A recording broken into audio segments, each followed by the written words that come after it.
Добри ли сте? Има ли некој таму? Таму горе има ли некој? Таму горе има ли некој? Таму горе има ли некој?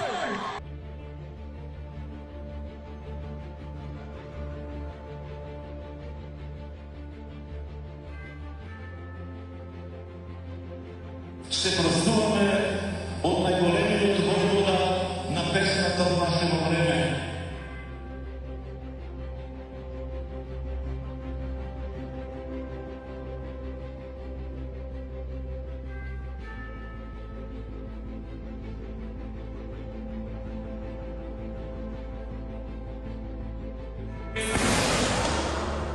На најголемата македонска звезда која прерано згасна. Роден е пред 26 години во Крушево. За нив нови свет, но македонскиот крал на музиката не ги напушта своите фанови.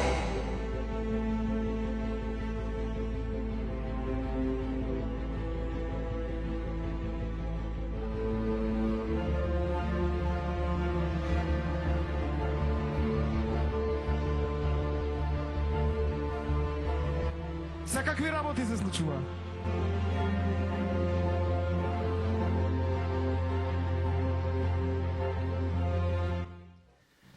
Почитувани, поздрав за поранешниот директор на Управата за спречување перење пари.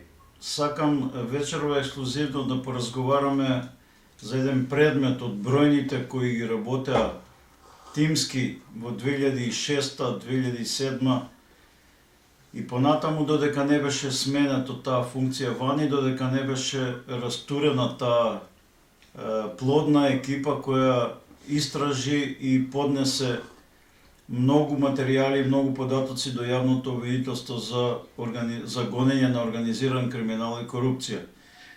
Здраво, Ване Цветанов. Здраво, почитувам Зоран Божиновски. Драго ми е што одговорив на поканата и да поразговараме за некои предмети, бидејќи дошло време.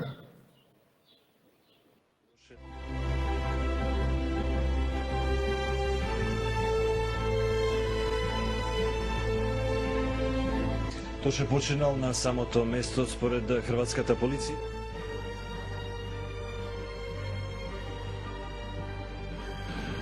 Тоше Проевски им подлегна на повредите добиени во несреќата во 7 часот и 20 минути. Подлегна на повредите добиени во несреќата во 7 часот и 20 минути. Во 7 часот и 20 минути.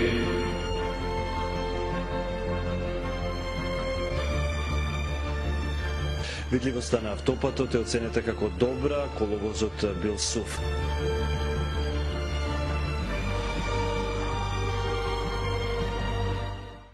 Првично бевме планирани јас и ти, еве на ти ќе ти се обраќам бидејќи се знаеме многу години. Бевме планирани ова да го реализираме надвор од Македонија уште во 2013 година.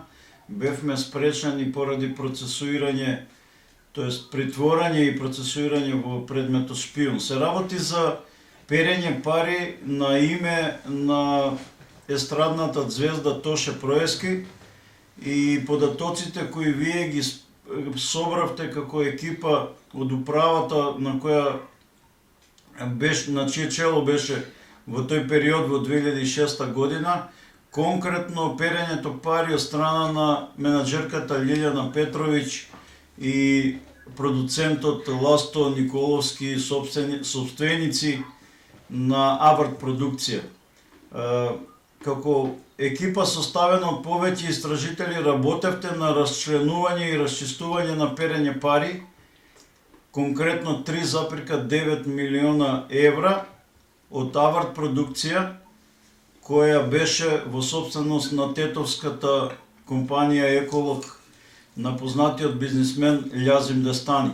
Како тргна истрагата во овој предмет? Бидејќи се изминати години и бидејќи е тајноста што се вели на предметот, бидејќи немаше некоја обвинителско-судска разрешница, а од друга страна пак јас можам и смеам да говорам за овие документи и овие не само од овој случај, туку и од други случаи, затоа што јас бев обвинет за издавање службена тајна, си одлежав притвор 13 месеци и тоа ми се важи и за пресуда дека сум одлежал и затвор. Јас ја платив цената, сега можам слободно да зборувам за тие предмети.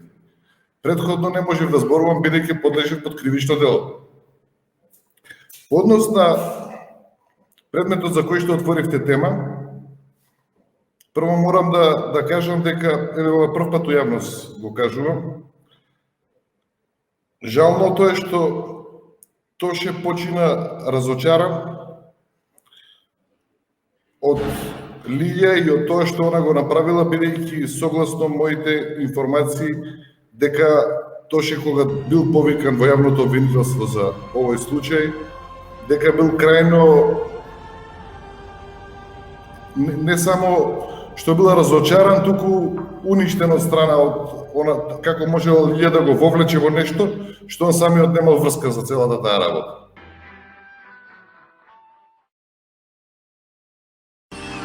Не знаете, не можам да ви опишем, еве сега официјалниот дел, односно обавезниот дел од концертот некако нека се стиши. Ова ми е најубавиот провод на целиот свет.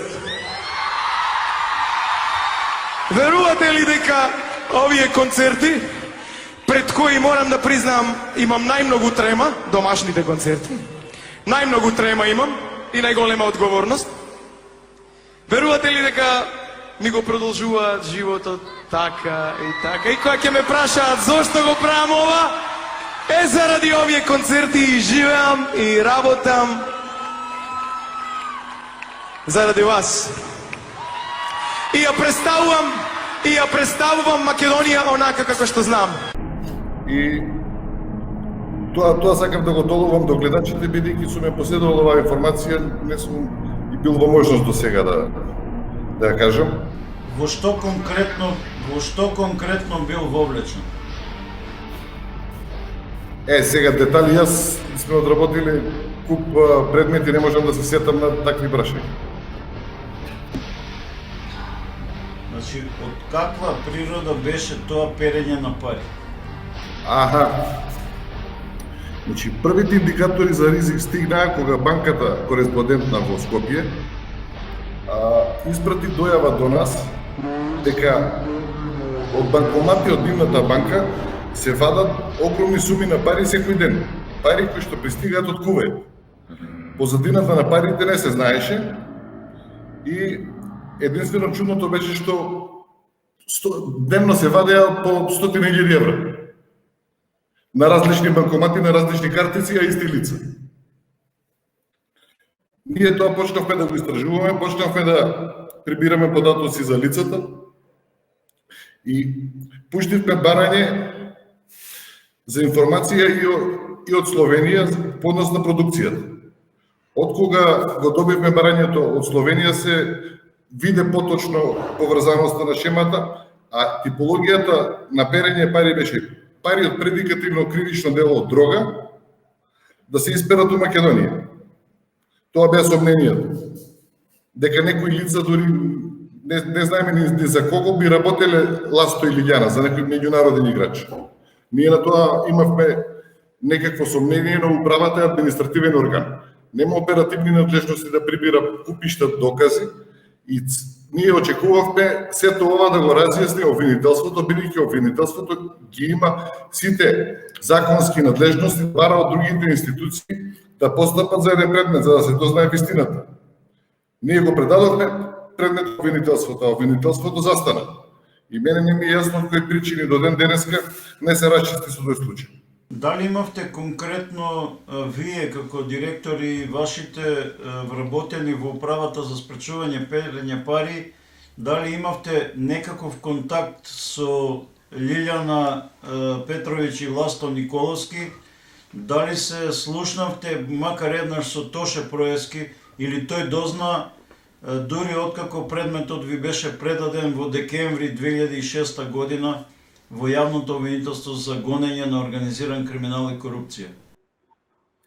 Мислам дека Тоше има дознаено од јавното обвинителство. после тој период.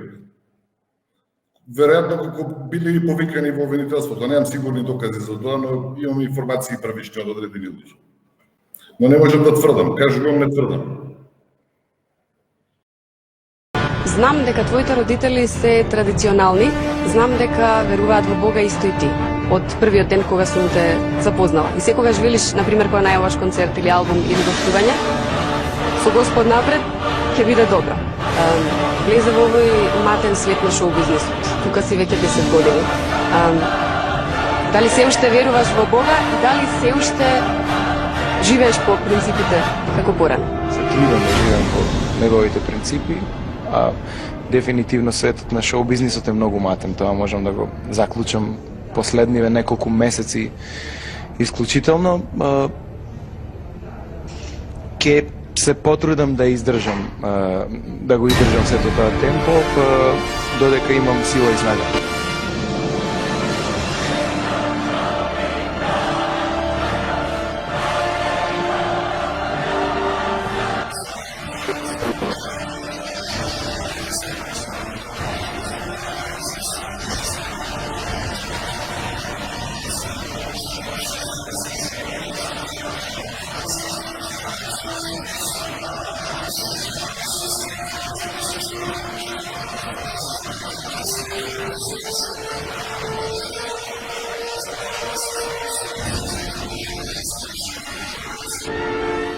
Следното прашање се надоврзува на ова. Зошто толкова обрачи околу тебе? Зошто толку едноставно не може да се стигне до тебе, Тоше? Тоа ти го налага темпото на живот, кариерата, како ти оди по нагорна линија, не ти пречи малку? Не пречи. Или сакаш малку да одиш меѓу луѓето, сам да шеташ, сам да купуваш, сам да се зезаш? Сакам да сме. Не може да те видат по кафејани луѓето, не може да одиш на вечера? Не можам, а сакам.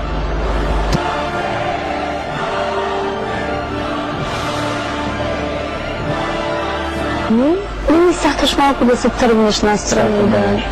Не може. Како го правиш? Машинеријата ме зеде во, како викаат старите, во бубање и готово. Нема враќање назад.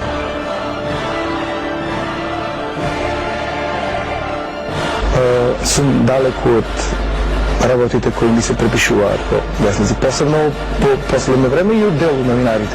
Многу сум среќен што не се сите.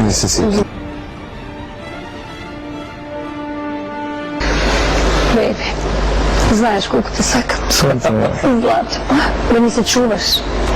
И да не ми ја делиш енергијата на вака натака. Морам. Само за себе и за публиката. По тука ми е се.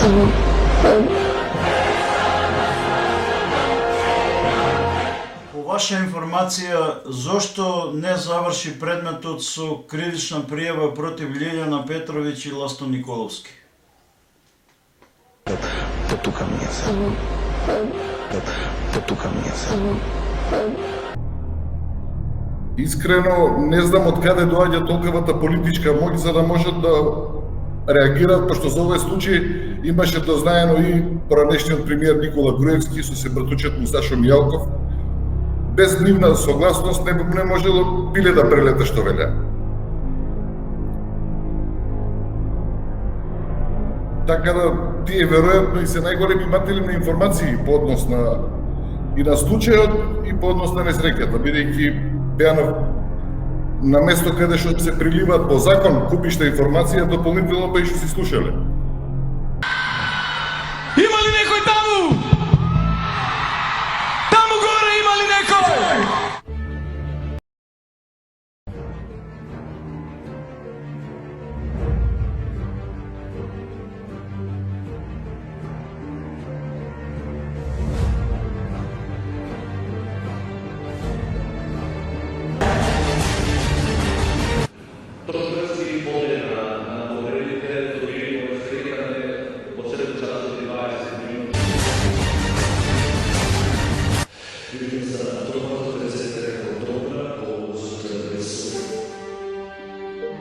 Ситрос je ovdje na ovom gradiškom području bila... U Makedoniji je proglašen dan žalosti. Makedonci oplakuju svoju zvijezdu i pale svijeće. Zasjedanje parlamenta započelo je minutom šutnje.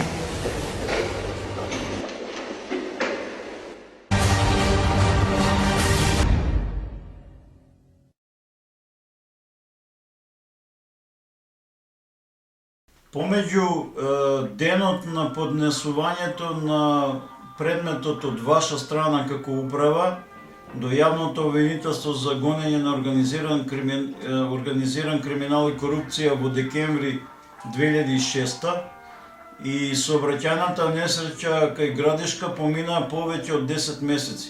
Дали имате некакви информации што се случувало во тој период? Лично имам само информации дека некогаш биле поканети на распит во обвинителството Лиѓа и Тоша и Ласто. Само имам слушната информација, а немам точна информација точно во кој од тие 10 месеци. Дали на почетокот или после тоа. Сакате да кажете дека само биле распитани, информирани и пуштени да си заминат од јавното обвинителство? Па мислам дека е така. Кои беа последиците лично по вас и по целата екипа после објавувањето во јавноста на овој предмет? Последиците по екипата, прво да кажам, се кога јас не бев повеќе на таа функција, екипата беше растурена, голем дел од луѓето беа избркани од работа. Сега, за таква институција, 2-3 од 30 луѓе е многу. 2-3 беа избркани од работа и 3 или 4 преминаа во други институции, но тоа јадро од способни луѓе го растори Никола Груевски намерно. А последиците по мене се следниве. По однос на мене, бидејќи одлучим по една ситуација да го дадам предметот во јавност, изиритиран од лично од премиерот Никола Груевски, кој што на еден настан онака не беше на шала, туку сериозно ми го рече: кај сте бе, вие ништо што не работите. И бидејќи не сме работеле, решив да извадам еден случај од повеќе, не од ние работевме повеќе случаи. И го дадов предметот во фокус на Јадранка Костова, за да го објават и понатаму со тој предмет што се случи, не знам, на крај се изненади во медиумите кога видов предметот во ваши раце. Јас го добив предметот од Зоран Димитровски, тогашниот заменик на главен и одговорен уредник. Тие не сака да го работат, ми го дадоа на мене. Што се случи со вас после тоа? Кои последици ги имате по објавувањето на извештајот од моја страна?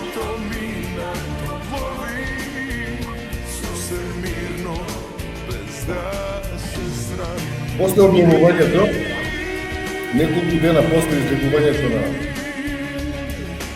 на извештајот во јавност, една вечер бев буквално масакриран од луѓе на премиерот, односно од луѓе на неговото лично обезбедување Урко. Беше договорено, знаат тие, значи, сериозно монтирана акција, порака од премиерот и од Сашо Мијалков до мене, сериозно организирана акција од УБК заедно со луѓето од обезбедувањето на Никола Груевски. Така да вечерта јас бев излезен со гости и што е за резилот да биде поголем, тие 2 дена бев домаќин на Балканска конференција за спречување перење пари. И они после првиот ден, после отварањето, одлучуваат баш тогаш да ме казнат. Да видат и меѓународната заедница што се случува со мене. Така да сутрото не ни отидов на настанот, бев масакриран, но како се случи? Значи тие во клуб каде што излегував често, бидејќи тоа време Јериген бев, кој повеќе пати не е важно, но во клуб каде што излегував, тие го имаа сменето во една вечер. Целото обезбедување и ги имаа сменето дел од персоналот, што служат пионери. За на крај пред да ја платам сметката, ја плакам сметката, келнерот да се дрзне и да се обиде да ме удри зашто не сум му дал доволно бакшиш. И јас да го турнам тука дојде од обезбројањето, по винаги што не ги знам, убаво си има знаеа задачата и извади една до 5 луѓе. Изедов ќутек една рунда, до души ја убрив некои. Утрото со Урко не мирија, Сашо Мјелков и Груевски, имавме средба со Урко, Јурко ме гледа и вели, па не ти тепале многу овие, добар си вика, ја мисливте, масакар те направите. А ја целиот отече, нема малку било, требало повеќе.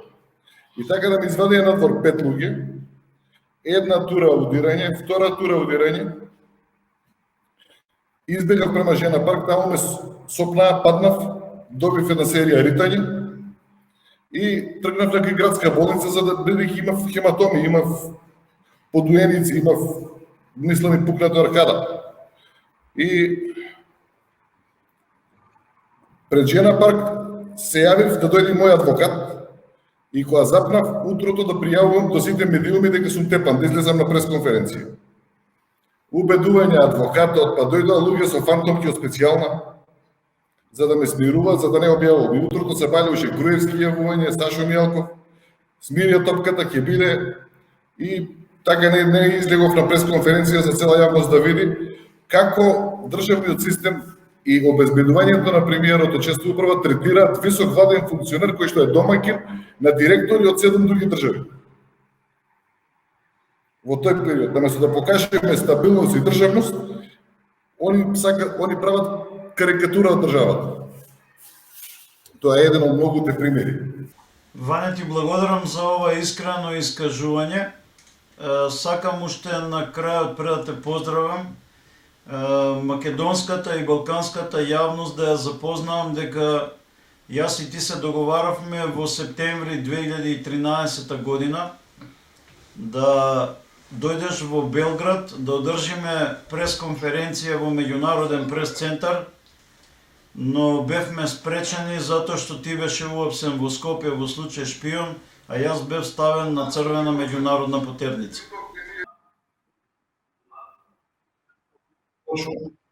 Во Сава центар. Да. Па да, се видовме ние во четвртокот, мене понеделник му опсија. Така беше. Четврток бев ја у Врање со тебе, у понеделник му опсија. Се палето. И тогаш бевме спречени да го објавиме ова што денеска го слушате и го гледате. Ти благодарам за ова гостување. Благодарам на поканата, се најдобро.